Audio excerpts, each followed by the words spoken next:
ಅವಾಗ ಒಂದ್ ದಿವ್ಸ ಕೆರೆಸಿದ್ದಪ್ಪ ಪ್ರತ್ಯಕ್ಷ ಆದತ್ತ. ಏ ತಮ್ಮ ಬಹಳ ದಿವಸ ಬರಾಕ್ ಹತ್ತಿದಿ, ನಿನಗೆ ಏನು ಬೇಕು ಬೇಡ್ಕೊ, ನಾ ಕೊಡ್ತು ಅಂದತ್ತ. ಏ ಇದು ದುಡಿದಟ್ಟ ನನ್ ಕೆಲಸ ಐತ್ರಿ, ಬೇಡ್ಕೊಳ್ಳೋ ಕೆಲಸ ಮನ್ಯಾಗ ಹೋಗಿ ಬರ್ತಂತ ತಡ್ರಿ ಅಂತ ಪರತಂತ್ರ ತೆಲಿರಿ. ಅವ್ ಮನಿಗ್ ಹೋಗಿ ಹೆಂಡತಿ ಕೇಳಿದತ್ತ, ಕೆರ್ಸಿದ್ದಪ್ಪ ಇವತ್ತು ಪ್ರತ್ಯಕ್ಷ ಆಗ್ಯಾನು, ನಾ ಇಷ್ಟು ವರ್ಷ ದುಡ್ದೀನಿ, ಏನ್ ಬೇಡ್ತಿ ಬೇಡ ನಾ ಕತ್ತೇನಿ, ಏನ್ ಬೇಡ್ಕೊಲಿ ಅಂತ ಕೇಳಿದತ್ತ ಅವ್ ಹೆಂಡತಿಗೆ. ಯಾಕೆಂದ್ರತ್ತ ದಿನ ಏನ್ ಓದ್ ಅವನ ಮುಂದೆ ಕಾಳು ಹಾಕಿದಿಲ್ಲ, ಆದ್ರೆ ಎರಡಾಟ ಕೊಟ್ಟು ಬಿಡತ್ತಿಟ್ಟು ಬೇಡ್ಕೊಂಡು ಬಿಡಂದ್ರ ಗಡ್ಬಡಿಸಿ ಒಂದು ಬನ್ನಿ ಚೀಲನ ಕೊಟ್ಟು ಬಿಟ್ಟತ್ತ ಅವನ ಕೈಯಾಗ. ತಗೊಂಡ್ ಹೋಗಿ ದೇವ್ರಿಗೆ ನಮಸ್ಕಾರ ಮಾಡಿ ಬಂದೇನಪ್ಪ, ಬನ್ನಿಯಪ್ಪ, ಏನ್ ಬೇಕು ನಾನು ಹೇಳ್ತ ಹೇಳ್ರಿ, ದಿನ ನಮ್ಮ ಮುಂದೆ ಏನ್ ಕಾಳು ತಂದು ಹಾಕಿದ್ರಲ್ಲ ಆದ್ರೆ ಎಡ್ಡಟ್ಟು ಕೊಟ್ಟು ಬಿಡಂದ ಹೇಳ. ನಾನು ಚೀಲ ಹಚ್ಚಿದತ್ತ ತುಂಬ್ಕೊಳಕ್, ಒಂದು ಚೀಲ ತುಂಬಿತ್ತು, ಮತ್ತ ತುಂಬಿತ್ತು. ಪುಣ್ಯಾತ್ಮರೇ ಚೀಲ ತಗೊಂಡು ಮನಿಗ್ ಹೋಗಿ ಒಯ್ಬೇಕ ತಿಳ್ಕೊಂಡು ಬೆಣ್ಣಿನ ಮೇಲೆ ಹೊತ್ಕೊಂಡು ಹೋದತ್ತ. ಒಂದು ಚೀಲ ಇಳಿಸೊಟ್ಟಿಗೆ ಒಂದು ಬೆಣ್ಣಿನ ಮೇಲೆ, ಒಂದು ಚೀಲ ಇಳಿಸೊಟ್ಟಿಗೆ ಒಂದು ಬೆಣ್ಣಿನ ಮೇಲೆ. ಆ ಒಳಗ ಮನಿ ಹೊರಸಲಾ ಏರ್ಲಾಕ ಸಹಿತ ಭಾರವಾದಾಗ ಅಟ್ಟು ಭಾರ ಆಗಿದ್ದತ್ತ. ಹಂಗ ತಿನಿಕ್ಯಾಡಿ ಹೆಂಡತಿ ಕೈ ಹಿಡಿದು ಎಳ್ಕೊಂಡ್ ಒಂದು ಚೀಲ ಎತ್ತಿ ಒಗದು ಬಿಟ್ಟತ್ತ, ಮತ್ತೊಂದು ಬಂದು ಕುತ್ತ ಬಿಡಿತು. ಇಡೀ ಮನಿ ತುಂಬ ಚೀಲ ಆಗಿಬಿಟ್ಟು. ಮನಿ ತುಂಬ ಚೀಲ ಆದಾಗ ಹೆಂಡತಿಗೆ ಗಂಡ ಅಂದಂತ, ಒಂದು ಮುಂಜಾನೆ ನೀರ್ ಕುಡಿಲಾರ್ದ ಹೋಗೇನಿ, ಕಡಿಗೆ ಒಂದು ಬಾಯಾಗ ನನಗಂತೂ ಚೀಲ ಇಳಿಸಿ ನೆಟ್ಟಗೂ ಕುಂತ ನೀರು ಕುಡಿದಂತೂ ಭಾಗ್ಯ ಹೋಯ್ತು. ನಿನ್ನ ಮಾತು ಕೇಳಿ ಬೇಡ್ಕೊಂಡು ಬಂದೀನಿ, ಒಂದಿಷ್ಟು ನನಗೆ ನೀರರೆ ಕೊಡ ಅಂದವ್. ನೀರರೆ ಕೊಡಂದ್ರ ಪುಣ್ಯಾತ್ಮರಿ, ಒಂದು ಗುಟ್ಟಕ್ಕೆ ನೀರು ಕುಡಿಸ್ರು ಪುಣ್ಯಾತ್ಮರೇ, ಒಂದಿಟ್ಟು ಏನಾರು ಹೊಟ್ಟಿಗೆ ಹಾಕಂದ್. ಆ ಹೆಣ್ಮಗಳು ತಂದು ತುರ್ಕಾಕತ್ತಳು, ಒಂದು ತುತ್ತು ಹೋಗೊಟ್ಟಿಗೆ ಮತ್ತೊಂದು ತುತ್ತು, ಒಂದು ತುತ್ತು ಹೋಗೊಟ್ಟಿಗೆ ಮತ್ತೊಂದು ತುತ್ತು. ಒಳಗೆ ಬೆಂಕಿ ಎತ್ತೆತ್ತಿ ನೀರ್ ಹಾಕಂದ, ಪ್ಯಾಕ್ ಹಾಕೊತ್ತು ಬಂದಿತ್ತು. ಎಲ್ಲಿ ನೀರ್ ಹೋಗ್ಬೇಕಲ್ಲಿ ಒಳಗೆ, ಎಲ್ಲಿ ಹೋಗ್ಬೇಕ್ರಿ? ಅದಕ್ಕೆ ಬಂಧುಗಳೇ, ಬೇಕು ಬೇಕು ಬೇಕು ಅನ್ನೋ ಭಿಕ್ಷಾ ಪಾತ್ರೆ ಯಾವ ತೆಳಗ ಒಗದಿರಿ ಅವ ಮಾತ್ರ ಲೋಕದೊಳಗೆ ಶ್ರೀಮಂತಾಗಿ ಬಿರ್ಲಿಕ್ಕೆ ಬರ್ತದ, ಸಂತೋಷದಿಂದ ಇರ್ಲಿಕ್ಕೂ ಬರ್ತದ. ನಮ್ ಎಲ್ಲರೂ ದುಃಖಿಗಳಾಗಲ್ಲ ಕಾರಣ ಏನು? ಬೇಕು ಬೇಕು ಅನ್ನೋ ಭಿಕ್ಷಾ ಪಾತ್ರೆ ತಗೊಂಡು ಬೆಣ್ಣು ಹತ್ತಿ ಬಿಟ್ಟಿದ್ವಿ ಪುಣ್ಯಾತ್ಮರಿ. ವಿಚಾರ ಮಾಡ್ರಿ, ಆಣೆ ತಿಂದಾಗ 50 kg ತಿಂತತ್ತ, ಯಾ ದೇವರಿಗೆ ಹೋಗಿ ಬೇಡ್ಕೊಂಡತ್ತೆ ನನಗ 10 ಚೀಲ ಜೋಳ ಕೊಡತ್ತೇವೆ. ಇಲ್ಲ ಗಿಳಿ ಪುಣ್ಯಾತ್ಮರು ಇಟ್ಟು ಸುಂದರವಾಗಿ ಆಕಾಶದಾಗ ಹಾರಾಡ್ತದ, ಎಲ್ಲರೇ ರೇಷ್ಮೆ ಸೀರೆ ಉಟ್ಕೊಂಡತ್ತೇನದು, ಪಿತಾಂಬರ್ ಉಟ್ಟತ್ತೇನ್ರಿ? ಇಲ್ಲ ಹೂ ಪ್ರತಿ ದೇವ್ರ ಪಾದಕ್ ಹೋಗ್ತದ, ಹೆಣ್ಮಗಳು ಮುಡಿಗೆ ಬರ್ತದ, ಅತಿಥಿ ಕೊರಳಿಗೆ ಹೋಗ್ತದ. ಆ ಹೂವು ಎಲ್ಲರಿ ಹಿಮಾಲಯ ಪರ್ವತಕ್ಕೆ ಹೋಗಿ ತಪಸ್ಸಿರಿ ಮಾಡೈತ್ರಿ? ಆದ್ರ ಮನುಷ್ಯ ಮಾತ್ರ ಪುಣ್ಯಾತ್ಮರ ಶ್ರೀಶೈಲಕ್ಕೆ ಹೋಗಲಿ, ತಿರುಪತಿಗೆ ಹೋಗಲಿ, ಪಂಢರಪುರಕ್ಕೆ ಹೋಗಲಿ, ಎಲ್ಲಿ ಬೇಕಾದಲ್ಲಿ ಹೋಗ್ಲಿ, ಬೇಕು 2 ಉದಿನ ಕಡ್ಡಿ ಹಚ್ಚಿ 50 ರೂಪಾಯಿದ ತೆಂಗಿನಕಾಯಿ, 20 ರೂಪಾಯಿ ಊದಿನ ಕಡ್ಡಿ ವರ್ಷ ತುಂಬು ಕೊಡದ ನಮ್ಮ ಕಬ್ಬು ಎಕರೆಕ್ 100 ಟನ್ ಬಿತ್ತಂದ್ರ ನಿನಗ್ 1 ಟನ್ ಕೊಡ್ತಾನಂತ ಹೇಳ್ತಾನ.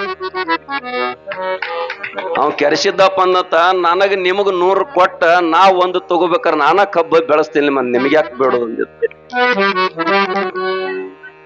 ಅವನ ಮುಂದೆ ಪುಣ್ಯಾತ್ಮರೇ ನಿನ್ನೆ ಹೇಳೇನ, ಬೇಡಿಕೊಂಡವ ಭಕ್ತನಲ್ಲ. ಭಗವಂತಗೆ ಏನು ಬೇಡ್ಕೊಳ್ಳೋದತ್ತಕ್ಕಾದ್ರೆ, ಹೇ ಪರಮಾತ್ಮ, ನನ್ನ ಭಕ್ತಿ, ನನ್ನ ದುಡಿಮೆ, ನನ್ನ ಕಾಯಕದ ತತ್ವನ ಅರಿತುಕೊಂಡು ನನಗೆ ಏನು ನೀಡಬೇಕು ಅಂತಕ್ಕಂಥ ಆ ಘನತೆ, ಆ ಯೋಗ್ಯತೆ ನಿನಗೈತಿ. ಏನು ನೀಡಿದ್ರೆ ಇವನು ಯೋಗ್ಯತೆ ಅಂತಕ್ಕಂಥದ್ದು ನೋಡಿ ನೀಡು ಭಾರ ನಿಂದೈತೆಪ್ಪ. ನನ್ನ ಬೇಡ್ಕೊಂಡು ಬಡವನಾಗಿ ಮಾಡ್ಲಿಕ್ಕೆ ಹೋಗ್ಬೇಡ, ನಾನು ಬೇಡಿ ಬಡವನಾಗಮಲ್ಲ ಅಂತಕ್ಕಂಥದನ್ನು ಭಗವಂತನಲ್ಲಿ ಬೇಡ್ಕೊಳ್ಳೋದು. ಆದರೆ ಒಂದು ಮಾತು ನಾವೆಲ್ಲ ನೆನಪಿಟ್ಕೋರಿ, ಬೇಡ್ಕೊಳ್ಳೋದು ನಾವ್ ಏನನ್ನು ಬೇಡ್ಕೊಳ್ಳೋದ್ರಿ? ಇನ್ನಷ್ಟು ಬೇಕು, ಇನ್ನಷ್ಟು ಬೇಕು, ಇನ್ನಷ್ಟು ಬೇಕು, ಲೋಭಿ ಲೋಭಿ ಅಂತ ಕಾಡ್ತೀವಿ ನಾವು. ಬಯಸಿದ ಸಿಗಲಿಲ್ಲ ಅಂದ್ರೆ ಕ್ರೋಧ ಬರ್ತದ. ಪುಣ್ಯಾತ್ಮರೇ, ನಾ ಹೇಳಿಲ್ಲ, ಈ ಲೋಕದೊಳಗ ತರಣಿ ಹುಳ ತನ್ನ ನೂಲನ್ನು ತಾನು ಸುತ್ತಿಕೊಂಡು ಮನ ಬಯಸಿದ್ದನ್ನ ಬಯಸಿ ಸುತ್ತಿ ಸುತ್ತಿ ಸಾಯಿಕೊಂಬಂತಿ ಅಂತಕ್ಕಂಥ ಮಾತು ಬರೀತದೆ ಅಕ್ಕ ಮಾದೇವಿ.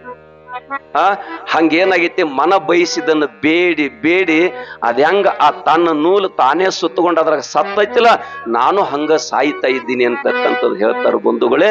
ಅದಕ್ಕೆ ದೇವರು ಮುಂದೆ ಹೋಗಿ ಏನು ಬೇಡ್ಕೊಳ್ಳೋದತ್ತ ಕೇಳಿದ್ರೆ, ಲೋಭಿ ಆಗಬೇಕು, ಇನ್ನಷ್ಟು ಇನ್ನಷ್ಟು ಬೇಕಂತ ನೀವು ಏನು ಬೇಡಬೇಕು ಅಂತ ಕೇಳಿದ್ರ, ಒಬ್ಬ ಕವಿ ಬರಿತಾನೆ, ಇನ್ನಷ್ಟು ಬೇಕು ಹೃದಯಕ್ಕೆ ರಾಮ, ಇನ್ನಷ್ಟು ಬೇಕು ಹೃದಯಕ್ಕೆ ರಾಮ ಅಂತ. ಅಲ್ಲಿ ಪರಮಾತ್ಮನ ಬೇಡು ಕಾಲಕ್ಕೆ ಲೋಭಿ ಆಗ್ರಿ ಅಂತ. ಕ್ರೋಧ ಎಲ್ಲಿ ಆಗೋದು ಅಂತ ಕೇಳಿದ್ರ, ಈ ಜನ್ಮ ಬಿಡುಗಡೆ ಆಗೋದ ಮೋಕ್ಷವನ್ನು ಪಡಿಲಿಕ್ಕೆ ಪಡೆದೇ ತೀರ್ತೀವಿ ಅಂತಕ್ಕಂಥ ಕ್ರೋಧ ನಿಮ್ಮಲ್ಲಿ ಬರಬೇಕು, ಸಿಟ್ಟ ನಿಮ್ಮಲ್ಲಿ ಬರ್ಬೇಕಂತ ಹೇಳ್ತಾರ ಬಂಧುಗಳು. ಯಾರಿಗ್ ಬೇಕಾಗೈತ್ರಿ ಮುಕ್ತಿ? ಕಮ್ಮನ ಸಂಸಾರ ಹೇಳ್ತಾರಲ್ಲ, ಬೆಚ್ಚನ ಮನೆ ಆ ಅಂತಿರಲಿ, ಏನೋ ಅಂತಾರಲ್ಲ ಸರ್ವಜ್ಞಳು, ಬೆಚ್ಚನ ಮನೆ, ಇಚ್ಛೆಯ ಮಡದಿ, ಬೆಚ್ಚಕ್ಕೆ ಹಣ, ಅರಿತು ನಡಿತಕ್ಕಂತ ಸತಿ ಇರುವಾಗ ಸ್ವರ್ಗಕ್ಕೆ ಕಿಚ್ಚ ಹತ್ತಂದ್ರೆ ಎಲ್ಲಿ ಅವ್ರ ಸ್ವರ್ಗ, ಎಲ್ಲಿ ಹಚ್ಚವ್ರ? ಏನೋ ತಪ್ಪಗಟ್ಟಾಗಿರ್ತತಿ, ಒಂದು ಕೂಸು ಇರ್ತತಿ, ಏನೋ ತಪ್ಪಗಾಟ, ಅವನು ಭೋಗದ ದೈವಸ ಏನಂತ ಆವಿಷ್ಯದ ಪ್ರಮಾಣ ಹೋಗಿರ್ತಾನ. ಇವ್ರು ಅಳುತ್ತಿರ್ತಾರ, ನೋಡ್ಬೇಕ ಅವನ ಬಾಗಿಲಿಗೆ ಮುಳ್ಳು ಬಡಿಲಿ ಅಂತ. ನಿಮ್ ಕಡೆ ಹಂಗಳದ್ ನಾಯಕ, ಈ ಕಡೆ ಬಹಳ ಕಡಿಮೆ, ನಾವ್ ಆ ಕಡೆ ಹೋಗ್ತಿರ್ತೀವಿ. ಆ ಅಗಸ್ಯಾಗ ಬಂದು ಗೆಗ್ಗಿನ ಕಂದ್ರಂದ್ರ ಈ ಕಡೆ ಚಾಲು ಆಗಿರ್ತತಿ ಅಳ್ಳಾಕ. ಪೌಣ್ಯಾರು ಬಂದ್ರ ಇಲ್ಲಿ ಚಾಲುನ, ಏನನ್ನ ಅತ್ತಿ, ಏನನ್ನ ರಾಜ, ಏನನ್ನ ರಾಣಿ ಇರ್ತೈತಿ. ಅಲ್ಲಿ ಗದ್ಲಿ ಏನಾಗಿತ್ತಂದ್ರ ಬಂಧುಗಳೇ, ಈ ನೆಗಾಣಿ ಮಕ್ಕಳು ಇರ್ತಾರಲ್ಲ, ಮತ್ತ ಆ ಕಡೆ ಪುಣ್ಯಾತ್ಮರಿ 2 ದಿವಸ ಇಡ್ತಾರ. ಸತ್ತಂದ್ರ ಹಬ್ಬ ಇದ್ದಂಗ ಆ ಕಡೆ ಹೊಟ್ಟೆಲ್ಲ ಬಿಟ್ಟಲ್ಲಿ ಎಲ್ಲ ಪುಕಟ. ಹೆಣ್ಮಗಳು ಹಸದ್ ಹಲ್ಲಾಗಿದ್ರು, ಒಳಗ್ ಹೋಗಿ ಮೊಸರ ಅವಲಕ್ಕಿ ಮಾಡಿ ಪಟಕ್ಕನ ಆಗ್ಬೇಕು, ಸಪ್ಪಳಿಂದ ಗಸಕ್ಕನ ತಿಂದು ಬರ್ಬೇಕತ್ತ ಮೊಸರ ಅವಲಕ್ಕಿ ತಯಾರು ಮಾಡಿ ಇಟ್ಟಿತ್ತು. ಹೆಣ್ಮಗಳ ಅಗಸ್ಯಾಗ ಬಂದು ಕೆಗ್ಗಿ ಹಾಕಂದ್ರ ಆ ಪಾಪದ ಅಕ್ಕ ಹೊರಗೆ ಬತ್ತ. ಆ ಗೆಗ್ಗಿನಾಕ್ ಮುಗಿದ್ರು ನಮ್ಮ ಅಕ್ಕ ಒಳಗೆ ಯಾಕೆ ಹೋಗಿಳ, ತಂಗಿ ಹೋಗಿಬಿಟ್ಟು ನೋಡಿದಳಕ್ಕೆ ತಯಾರು ಮಾಡಿಟ್ಟದ, ಗುಳುಗುಳು ನುಂಗಿದಳು, ಮತ್ತ ಬಂದು ಕೊತ್ತಳಿ ಮತ್ತೊಂದು ಗೆಗ್ಗಿನಕ್ಕ ಬತ್ತ.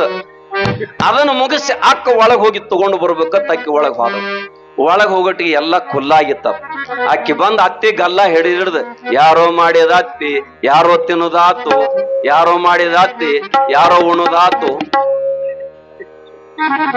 ಕೂಡಿದು ಮಂದಿ ಅನ್ನಾಕತ್ತಿತ್ತ, ಪಾಪ ಅತ್ತಿ ದುಡುದ ಕಳಿಸಿಟ್ಟದ ಸ್ವಸ್ಥಾರ ತಿನ್ನೋದ ಆತಂತೇಳಿ ಮಂದಿ ಎತ್ತಿತ್ತಂತ. ಇವ್ರು ಎದಕ್ಕಾಗಿ ಹೇಳ್ತಾರಂದ್ರ ಮೊಸರ ಅವಲಕ್ಕಿ ಸರವಾಗಿ ಹೇಳ್ತದ. 6 ಸಂಗಡ ಬಾವುವರಿಲ್ಲ, ನಾರಾಯಣ ನಾಮ ನೆರೆಬಾವುದಲ್ಲದೆ, ಕೂಡಿದ ಸತಿಸುತರೆಲ್ಲ ಹೊತ್ತು ಹೋಗುವ ಮುನ್ನ ಹೊರಗ ಹಾಕು ಇದನ್ನ, ಹೊರಗ ಹಾಕು ಇದನ್ನ. ಕುಣಿತನಕ ಬರ್ತಾರತ್ತ, ಕುಣಿತನಕ ಪುಣ್ಯಾತ್ಮರೇ. ಒಬ್ಬ ಮನುಷ್ಯಾಗ 3 ಮಂದಿ ಗೆಳೆಯರು ಇರ್ತಾರಂತ, 3 ಮಂದಿ. ಒಬ್ಬ ನಿತ್ಯ ಅವನ ಜೊತೆ ಇರೋ, ಒಬ್ಬ ಪುಣ್ಯಾತ್ಮವ್ರು ವಾರದಾಗ 4-6 ಬಾರಿ ಭೇಟಿ ಆಗವ, ದಿನದಾಗ 1 ಸರಿ ಭೇಟಿ ಆಗವ. ಒಬ್ಬ 20 ದಿವಸಕ್ಕೊಮ್ಮೆ ಬರವ. ತಪಗಾಟ ಅವನಿಗೆ ಕೋರ್ಟ್ ನೋಟಿಸ್ ಬರ್ತದ, ನೀನೋ ಕಿತಾಪತಿ ಮಾಡಿದಿ, ಬಂದು ಕೋರ್ಟಿಗೆ ಹಾಜರಾಗತ್ತ. ಈ ದಿನ ಇರು ಗೆಳೆಯಾಗಿ ಹೇಳಿದತ್ತ, ದೋಸ್ತ ನನ್ನ ಕೋರ್ಟ್ ನೋಟಿಸ್ ಬಂದತಿ, ದಯಮಾಡಿ ಬಂದು ನನ್ನ ಪರವಾಗಿ ಒಂದ್ ಜರ ಜಾಮೀನ್ ಹೇಳು. ಏಹೇ ಅಂದತ್ತ. ನಾ ಇಲ್ಲೇ ಮನ್ಯಾಗ ಅಟ್ಟ ಇರೋನ, ಆ ಕಡೆ ಎಲ್ಲಿ ಬರೋ ಮನುಷ್ಯ ಅಲ್ಲ. ಅಲ್ಲೋ ಸದಾ ಕಾಲ ಕಮ್ಮ ನನ್ನ ಜೋಡಿ ತಿಂದಿ ಉಂಡಿ ಏನೆಲ್ಲ ಮಾಡಿದಿ, ಈಗ ಆಪತ್ತು ಬಂದತ್ತೇನೋ ವಲ್ಲತ್ತೇನಂದವ್. ಅದ್ ನನಗ್ ಗೊತ್ತಿಲ್ಲಪ್ಪ, ನಮ್ಮ ಮನ್ಯಾಗಿರೋ. ಅವಾಗ ಪುಣ್ಯಾತ್ಮರೇ ದಿನದಾಗ 1 ಸಾರಿ ಭೇಟಿ ಆಗ, ವಾರದಾಗ 5-6 ದಿನ ಕೂಡಿರ್ತಕ್ಕಂಥ ಟೀಮಕ್ ಭೇಟಿ ಆದ ಗೆಳೆಯಾಗ. ಅವಂದ, ನಿನಗ ಕೋರ್ಟಿನ ಬಾಗಿಲು ತನ ಬರ್ತಾನ, ಒಳಗ ಮಾತ್ರ ನಾ ಬರವಲ್ಲ. ಇವನು ಕೈ ಕೊಟ್ಟ. ಇನ್ನು ಪುಣ್ಯಾತ್ಮರು 20 ದಿವಸಕ್ಕೊಮ್ಮೆ ಭೇಟಿ ಆಗೋ ಗೆಳೆಯಾಗ ಹೋಗದತ್ತ, ದೋಸ್ತ ನನಗ್ರೆ ಆಪತ್ತು ಬಂದತಿ, ನನ್ನ ಪರವಾಗಿ ಜಾಮೀನ್ ಹೇಳು, ನನ್ ಬಿಡುಗಡೆ ಮಾಡಂದಾಗ ಅವ್ ಹೇಳಿದಂತ, ಒಳಗ ಪುಣ್ಯಾತ್ಮ ಜಾಮೀನ್ ಅಟ್ಟ ಯಾಕ, ಪ್ರಸಂಗ ಬಂದ್ರ ನಿನ್ನ ಪರವಾಗಿ ವಾದ ಮಾಡಿ ನಿನ್ನನ್ನು ಗೆದ್ದುಕೊಂಡು ಬರ್ತಾನಂತಕ್ಕಂತ ಮಾತು ಹೇಳಿದತ್ತ.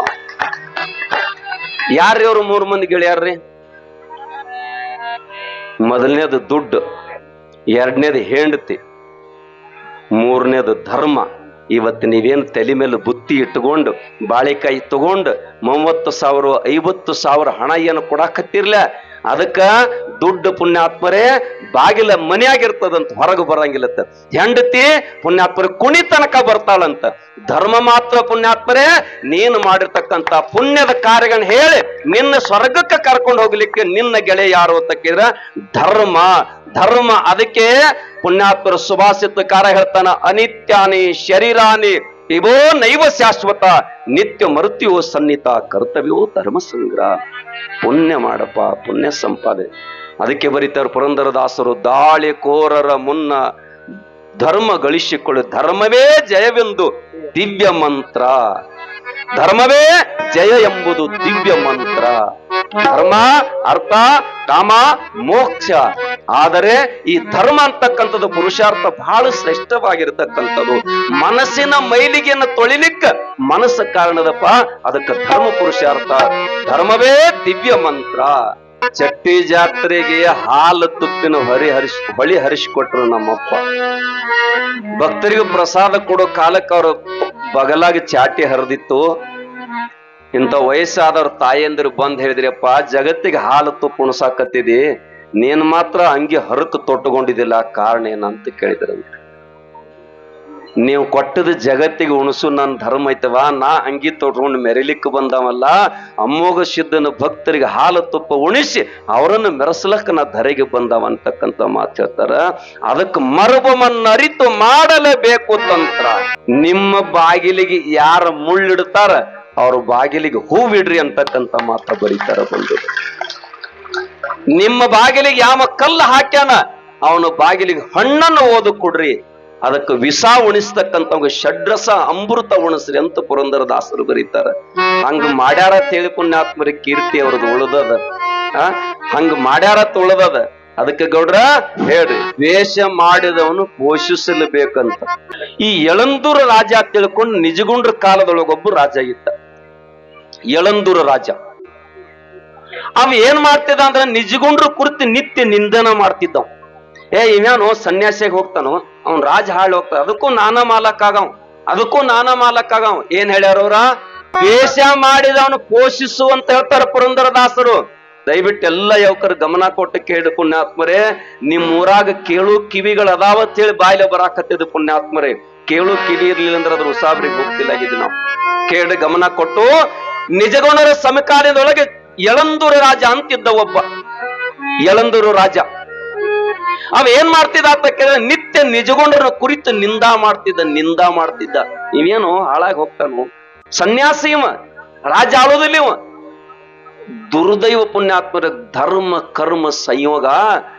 ತಾನೇ ಮಾಡಿದ ಕರ್ಮಕ್ಕೆ ತಾನೇ ಯೋಗಿನಾಗಬೇಕು, ಭೋಗಿನಾಗಬೇಕು ಅನ್ನೋ ಹಾಗೆ ಯಳಂದೂರ ರಾಜನ ಮಗನಿಗೆ ಉರ್ವ್ಯಾನಿ ಬಂದು ಬಿಡ್ತದ. ನಾವೀಗ ಕ್ಯಾನ್ಸರ್ ಅಂತ ಕರಿತೀವಿ ಅದಕ್ಕೆ, ಉರ್ವ್ಯಾನಿ. ಗೌಡ್ರೆ, ಅವಾಗ ಎಲ್ಲಾ ಡಾಕ್ಟರ್ ತೋರಿಸ್ತಾನೆ, ಜಗದಂದ ಎಲ್ಲಾ ಮುಗಿತದ. ಅವನಿಗೆ ಪಟ್ಟಕ್ಕೆ ಹಾಕ್ಬೇಕು, ಲಗ್ನ ಮಾಡಬೇಕು, ದೊಡ್ಡ ಕನಸು ಕಟ್ಕೊಂಡು ಕೂತಿದ್ದ. ಎಲ್ಲ ಸಾಧ್ಯ ಆಗಲಿಲ್ಲ.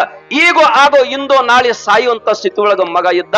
ತಂದು ಮನೆಯಾಗ ಹಾಕಿಬಿಟ್ರು ಬಂಧುಗಳೇ. ಈ ಸುದ್ದಿ ಶ್ರೀಮನ್ನ ನಿಜಗುಣ ಶಿವಯೋಗಿಗಳಿಗೆ ಗೊತ್ತಾಗ್ತದ ಬಂಧುಗಳೇ. ಅವರನ್ನು ನಿಜಗುಣಿ ಅಂತ ಕರೆಯೋಷ್ಟು ಸಹಿತ ನಾವು ದೊಡ್ಡವರಲ್ಲ ಪುಣ್ಯಾತ್ಮರೇ. ಅವ್ರು ಎಂತ ದೊಡ್ಡ ಉಪಕಾರ ಮಾಡ್ಯಾರಂತ ಕೇಳಿದ್ರೆ, ಇಡೀ ಮಾನವ ಕುಲಕ್ಕೆ ಮೋಕ್ಷದ ದಾರಿಯನ್ನ ತೋರಿಸಿರ್ತಕ್ಕಂಥ ಮಾನುಭಾವರು ಪುಣ್ಯಾತ್ಮರು. ಮಾನುಭಾವರು ಕೈವಲ್ಯ ಅಂದ್ರೆ ಏನು? ನರಜನ್ಮ, ಮೋಕ್ಷಕ್ಕೆ ಹೋಗ್ಲಿಕ್ಕೆ ನರಜನ್ಮ ಕೊಟ್ಟಾನ ಪರಮಾತ್ಮ. ನರಜನ್ಮದಿಂದ ಏದೊಳು ಮಿಗಿಲುಂಟೆ ಅಂತ ಬರೀತಾರ.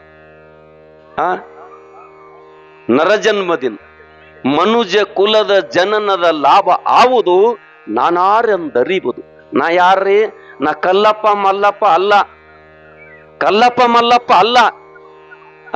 ನೀ ಪರಿಪೂರ್ಣ ನಿತ್ಯ ಆನಂದ ರೂಪನಾಗಿರ್ತಕ್ಕಂಥ ದೀಪ ಅಂತ ಇಲ್ಲಿ ಸಂಬೋಧನ ಮಾಡ್ತದ. ಅಂತ ನಿಜಗುಣರು ನಮಗ ಪೀಠಿಕೆಯನ್ನ ಬದುಕಿಗೆ ತೋರಣ ಕೊಟ್ಟು ಹೋಗ್ಯಾರ. ಅವರೇ ಗೊತ್ತಾಯ್ತು, ಯಳಂದೂರು ರಾಜನ ಮಗ ಇನ್ನು ಕೆಲವು ದಿನಗಳಲ್ಲಿ ಈ ಲೋಕವನ್ನ ಪಯಣವನ್ನ ಕೊನೆಗೊಳಿಸ್ತಾನ. ಅವಾಗ ನಿಜಗುಂಡ್ರ ಆಸ್ಥಾನದೊಳಗ ನಾಟಿ ವೈದ್ಯರಂತ ಇರ್ತಿದ್ರಾಗ. ನಾಟಿ ವೈದ್ಯರಂತ ಹೆಂಗ ನರೊಟ್ಟೆ ನಾಗರಾಯ ಗೌಡಗ ಅಮ್ಮೋಗ ಸಿದ್ಧ ಕ್ಷಮಾ ಮಾಡಿ ಆಶೀರ್ವಾದ ಮಾಡ್ತಾನಲ್ಲ, ಹಂಗ ಬಂಧುಗಳೇ ಯಳಂದೂರ ರಾಜನ ಮಗನಿಗೆ ನಿಜಗುಂಡ್ರ ಹೇಳ್ತಾರ, ತಮ್ಮ ಆಸ್ಥಾನ ಇರ್ತಕ್ಕಂಥ ವೈದ್ಯನಿಗೆ, ಯಳಂದೂರ ರಾಜನ ಮಗನ ರೋಗವನ್ನ ಮುಕ್ತ ಮಾಡ್ತೇನೆ, ವಾಸಿ ಮಾಡ್ತೇನೆ ಅಂತ ಕೇಳಿದ್ರು. ಬಾಳ್ ಸಿಟ್ಟು ಬಂತತ್ತ ವೈದ್ಯರಿಗೆ. ನಿತ್ಯ ನಿಮ್ಮನ್ನು ಕುರಿತು ನಿಂದಾ ಮಾಡ್ತಾನ್ರಿ, ನಿಮ್ಮ ರಾಜ ಹಾಳಾಗಿ ಹೋಗ್ತದ ಶಪಿಸ್ತಾನ್ರಿ, ಅಂತವನಿಗೆ ಮಗನ ಉಳಿಸಂತೀರಿ ನೀವು? ನನಗ ಬೋಧ ಮಾಡಬೇಡ, ನೀನು ಉಳಿಸುದು ಆಗತೈತಿಯೋ ಅಥವಾ ಇಲ್ಲೋ. ಜನ್ಮ ಕೊಟ್ಟಿರ್ತಕ್ಕಂಥ ತಾಯಿ ತಂದೆನ ನೋಡಲಾರದ ಮಕ್ಕಳದಾರ. ಇದಕ್ಕೆಲ್ಲ ಕಾರಣ ಆಗಿರ್ತಕ್ಕಂಥ ಎಳೆ ನಿಮ್ಮ ದಾನ, ಬೆಳೆ ನಿಮ್ಮ ದಾನ, ಸುಳಿದು ಸೂಸುವ ಗಾಳಿ ಅಂತ ಕೊಟ್ಟು ಪರಮಾತ್ಮನನ್ನು ಕೊಂಡಾಡೋರು ಜಗತ್ತಿನಾಗಿ ಕಡಿಮೆ ಆಗ್ಯಾರ. ನಾ ಮಾಡೇನೆ ಅಂತಕ್ಕಂಥ ನರಿಬುದ್ಧಿ ಮಾನವರು ಬಂದು ಬಿಟ್ಟಾರ. ಅದಕ್ಕ ಜಗತ್ತಿನ ಗೊಡವಿನಿಗೆ ಹೋಗ್ಲಿಕ್ಕೆ ಹೋಗ್ಬೇಡ. ನಿನ್ನಿಂದ ಅವನ ರೋಗವನ್ನು ವಾಸಿ ಮಾಡ್ಲಿಕ್ಕೆ ಸಾಧ್ಯ ಆಗ್ತದೋ ಇಲ್ಲೋ. ಗುರುಗಳೇ, ನಿಮ್ಮ ಅನುಗ್ರಹ ನೀವು ಹಾರೈಸಿ ಕಳಿಸಿರಿ ಅಂದ್ರ 3 ದಿನದಾಗ ಆರಾಮ ಮಾಡಿ ಬರ್ತಾನೆ. ನಿಮ್ಮ ನಾಮದೊಳಗ ಅಂತ ಶಕ್ತಿಯ ತಿಳ್ಕೊಂಡು ಆ ರಾಜ್ಯ ಪುಣ್ಯಾತ್ಮರೇ ನಾಟಿ ವೈದ್ಯ ಹೇಳ್ತಾನ. ಅದಕ್ಕೆ ಬರದಾರ ಪುಣ್ಯಾತ್ಮರು ಗುರು ನಾಮ. ಹೋದ ಕರೆ ನಿಜಗುಂಡ್ರ ಏನ್ ಹೇಳ್ತಾರ ವಿಚಾರ ಮಾಡ್ರಿ. ನಿಜಗುಣನ ಆಸ್ಥಾನದಿಂದ ನಾ ಬಂದೀನಿ ಅಂತ ಎಲ್ಲಿ ಹೇಳಂಗಿಲ್ಲ, ನಾನ ಕಳಿಸಿನಿ ಅಂತ ಹೇಳಂಗಿಲ್ಲ. ಈಗ ಪುಣ್ಯಾತ್ಮರೇ ನಂದ ಆಗ್ಲಿಲ್ಲ ಅಂದ್ರು ನಂದಾಗೈತಿ ಜೈಕಾರ ಹಾಕೋರ ಬಹಳ ಅದಾರಿ. ಬಂಧುಗಳೇ, ನಾನು ಸಾಕ್ಷಾತ್ ಗುರುಗಳ ಜೊತೆ ಇದ್ದೀನಿ. ಆಯರ ಜಂಬಿಗೆ ಹೋಗಿದ್ದು. ಆ ಭಕ್ತ ಮುಮ್ಮೆಟ್ಟು ಗುಡ್ಡದ ಸಮೀಪಕ್ಕೆ ಹೊಲ ತಗೊಂಡಿದ್ದ. ಅವ ಒಳಗೋಗಿ ಕಾಣಿಕೆ ತರುವಂತ ಸಂದರ್ಭದೊಳಗ ಗುರುಗಳಿಗೆ ಹೇಳಿದೆಪ್ಪ, ನೀವು ಮುಮ್ಮೆಟ್ಟು ಗುಡ್ಡಕ್ಕೆ ಬಂದು ಗುಡ್ಡ ಬಂಗಾರ ಮಾಡಿಬಿಟ್ಟೆಪ್ಪ ಅಂತ ಹೇಳ್ತಿದ್ದ. ಅವಾಗ ಗುರುಗಳು ಏನ್ ಅನ್ಬೇಕ್ರಿ? ಹೌದ್ರಿ ಅಂತ ಅನ್ಲಿಲ್ಲ. ಅದು ಜ್ಞಾನಿ ಲಕ್ಷಣ. ಸಾಕ್ಷಾತ್ ಸಿದ್ದಪ್ಪ ಮಹಾರಾಜರು ಗುಡ್ಡದ ಮುತ್ಯಾನ ಜೋಡಿ ಮಾತಾಡ್ತಿದ್ದ, ಕೊಟ್ಟದ ತಿಂತಿದ್ದ. ಅವರ ಕಾಲಕ್ಕೆ ಗುಡ್ಡ ಅಟ್ಟೆ ಉಳಿದಿತ್ತು. ಈಗ ಯಾಕೆ ಬೆಳಿಲಕ್ಕತ್ತೈತಿ ಅಂದ್ರೆ ಬೆಳೆಯೋ ಕಾಲ ಬಂದತಿ, ಅದ್ರಾಗ ನನ್ನ ತಂದು ತೋರ್ಸಕತ್ತ, ನಂದಿದ್ರ ಕಾರವಾರ ಇಲ್ಲ ತಿಳ್ಕೊಂಡು ನಮ್ಮ ಗುರುಗಳು ಹೇಳ್ತಿದ್ರು ಬಂಧುಗಳು. ಇವತ್ತು ನಮ್ದು ಅದಕ್ಕೆ ನಿಜಗುಂಡ್ರದ್ ಎಂತ ದೊಡ್ಡ ಗುಣ ನೋಡ್ರಿ. ನಾನ ಕಳಿಸಿನಿ ಅಂತ ಹೇಳ್ಬೇಡ, ನನ್ನ ಆಸ್ಥಾನ ಅಂತ ಹೇಳ್ಬೇಡ ಅಂದ. ಹೋದ ಮೊದಲು ಹೇಳಿದ, ನಿಮ್ಮ ಮಗನ ರೋಗ ಶುದ್ಧ ಮಾಡ್ತಾನ. ಒಂದು ವೇಳೆ ಹೆಚ್ಚು ಆಗಿ ಕಮ್ಮಿ ಆಗಬಹುದು. ಹೆಚ್ಚಾದಾಗ ನನ್ನ ಜೋಡಿ ಜಗಳಕ್ಕೆ ಬರಬಾರ್ದು. ಹೆಂಗೂ ಸಾಯವದನಪ್ಪ, ಏನ್ ಮಾಡ್ತಿ ಮಾಡಂದ. ಮೊದಲು ಮದ್ದು ಕೊಟ್ಟ. 4 ಕಂಬಳಿ ಹೊಚ್ಚಿರತ್ತ, ಅಟ್ಟು ಉರಿ ಬಂದು ಬಿಟ್ಟಿದತ್ತ. 3 ದಿವಸ ಆದ ಬಳಿಕ ಕ್ರಮೇಣ ಕಡಿಮೆ ಹಾಕೊಂತ ಬಂತತ. 5ನೇ ದಿವಸಕ್ಕೆ ಎದ್ದು ಮಗ ಓಡಾಡ್ಲಕ್ಕಂತತ. ಅವಾಗ ಯಳಂದೂರು ರಾಜ ಕೇಳಿದಂತ, ನಿನಗೇನು ಬೇಕಂದತ್. ನನ್ಗೇನು ಬೇಕಾಯ್ತು, ನಂದೇನು, ನನ್ನ ಸೇವಾ ಇದು. ದೇವ್ರ, ನಾನು ವೈದ್ಯನಾಗಿ ಬಂದೀನಿ. ಇದು ನಿನ್ನ ರೋಗಿ ಅತ್ತ ನಾ ಬಂದಿಲ್ಲ, ನಿನ್ನ ಮಗ ಅತ್ತ ಬಂದಿಲ್ಲ. ಇದು ಪರಮಾತ್ಮರ ಶಂಭುಲಿಂಗನ ಸೇವತ ತಿಳ್ಕೊಂಡು ನಾ ಮಾಡ್ಲಿಕ್ಕೆ ಬಂದೀನಿ ಅಂತಕ್ಕಂಥ ಮಾತು ಹೇಳಿದಂತ. ಕರೆ ಹೇಳಿ ಯಾರಂದು ಇಲ್ಲ, ಸುಳ್ಳು ಹೇಳ್ಬೇಡ. ಯಾರ ನೀ ಯಾರ ನಿತ್ಯ ನಿಜಗುಣರನ್ನ ಕುರಿತು ನಿಂದೆ ಆಡ್ತಿದ್ಯೋ, ಯಾರನ್ನ ಕುರಿತು ಅಪಹಾಸ್ಯ ಮಾಡ್ತಿದ್ಯೋ, ಅಂತ ನಿಜಗುಣನ ಆಸ್ಥಾನದಾಗಿರ್ತಕ್ಕಂಥ ಒಬ್ಬ ನಾಟಿ ವೈದ್ಯ ಅಂತಕ್ಕಂಥ ಮಾತು ಹೇಳ್ತಾರಂತ. ಅವಾಗ ಪುಣ್ಯಾತ್ಮರಿ ಯಳಂದೂರು ರಾಜ ಬಂದು ಸಾಷ್ಟಾಂಗ ನಮಸ್ಕಾರ ಹಾಕ್ತಾನಂತ. ಯಳಂದೂರು ರಾಜ, ಯಪ್ಪ, ನಿನ್ನನ್ನು ಹಾಳಾಗಿ ಹೋಗ್ತಾನಂತೀನಿ, ಏನೇನೋ ಅಂತೀನಿ, ಆದರೆ ನೀನು ಪುಣ್ಯಾತ್ಮ ಕೊಡೆಗೆ ನನ್ನ ಮಗನಿಗೆ ಜನ್ಮ ಕೊಟ್ಟಿ, ಬದುಕು ಕೊಟ್ಟಿ ಅಂತಕ್ಕಂಥ ಮಾತು ಹೇಳಿದಾಗ ನಿಜಗುಂಡ್ರು ಬರೀತಾರತ್ತ, ವೈರವಿಲ್ಲದ ಎಲ್ಲರನ್ನ ಕೂರ್ಪುದೆ ಚಂದ ಮಮ. ನಿಮ್ಮದು ಐನಾಪುರದವ್ರ ಭಾಗ್ಯ ಹೌದಲ್ರಿ? ಈ ಪರಂಪರೆಗೆ 8 ಮಂದಿ ಸಾಧುರದಾರತ್ ನಿಮ್ಗೆ ಗೊತ್ತರಾಗಿತ್ತಾನೆಂದರೆ ಗೌಡ್ರ, ಈ ಪರಂಪರೆಗೆ 8 ಮಂದಿ ಸಾಧುರತ್ ಈ ಮಂದಿ ಗೊತ್ತಿತ್ತನ್ರಿ? ಇಲ್ರಿಪ್ಪ. ನೋಡ್ರಿ, ಕೆರೆಸಿದ್ದಪ್ಪನ ಆಶೀರ್ವಾದ ಇಡೀ ತನ್ನ ಕಳ್ಳ ಬಳ್ಳಿಯನ್ನ ಪುಣ್ಯಾತ್ಮರು ಒಂದೂ ಬಿಡಲಾರ್ದ ಕೂಡ್ಸ್ಯಾನಂದ್ರ ಅಪ್ಪ ಎಂತ. ನಾವೊಬ್ಬ ಸೀಮೆ ಬಿಟ್ಟು ಹೋಗ್ಲಿ ಅಂದ್ರೆ ಏನಾತೋ, ನನ್ನ ಸೀಮೆಗೆ ಬರ್ಲಾಕ ಎಲ್ಲರಿಗೆ ಮುಕ್ತವಾದ ತರದ ಬಾಗಿಲೈತಿ ಅಂತಕ್ಕಂಥ ಮಾತ ಕೆರೆಸಿದ್ದಪ್ಪ. ಅದಕ್ಕೆ ಪುಣ್ಯಾತ್ಮರೇ ಏನ್ ಹೇಳಕತ್ತೀನಿ ಪದ್ಮರಾಜ್ ಅವ್ರೆ, ಎಷ್ಟು ಸುಂದರವಾಗಿ ಬರದಾರ ನಿಜಗುಂಡ್ರು. ಕೊನೆಗೆ ಅವನು ಕುರಿತು ಹೇಳ್ತಾರ, ವೈರವಿಲ್ಲದೆ ಎಲ್ಲರೊಡನೆ ಕೂರ್ಪುದೆ ಚಂದ ಮಮ. ಮಮ ಅಂದ್ರ ಆಶ್ಚರ್ಯ ಅಂತ, ಸಾಧ್ಯ ಇಲ್ಲ ಅಂತ ಹೇಳ್ತಾರ. ಅದಕ್ಕೆ ನೀನೇನ್ ಆಲೋಚನೆ ಮಾಡಬೇಡಪ್ಪ. ಅದಕ್ಕೆ ಅವಾಗ ಹೇಳಿದತ್ತ, ಅದು ರಾಜ್ಯ ತಂದ ನಿನ್ನೊಳಗ ಲೀನ ಮಾಡಿನಿ, ನೀನ ಇದಕ್ಕೆ ಅಧಿಕಾರಿ ಅಂತಕ್ಕಂಥ ಮಾತ ಬರೀತಾರಂತ. ಹಿಂಗ ಪುಣ್ಯಾತ್ಮರಿ ನಿನ್ನನ್ನು ನಿಂದಿಸದವರನ್ನ, ನಿನ್ನ ಯಾರ ನಿಂದಿಸ್ತಾರ, ವಿಷ ಉಣಿಸಿದವರಿಗೆ ಪೋಷಿಸಬೇಕು ಅಂತಕ್ಕಂಥ ಮಾತನ್ನು ಬರೀತಾರ ಬಂಧುಗಳೇ. ಅದಕ್ಕೆ ಧರ್ಮ ಅಂತಕ್ಕಂಥದ್ದು ದಿವ್ಯವಾಗಿರ್ತಕ್ಕಂಥ ಮಂತ್ರ ಅಂತ ಹೇಳ್ತಾರ. ಅದಕ್ಕೆ ಬಹಳ ಜನ ಮಹಾತ್ಮರು ಬಂದಾರ, ಅವರಿಗೆ ಒಂದಿಷ್ಟು ಅವಕಾಶ ಕೊಡೋನು.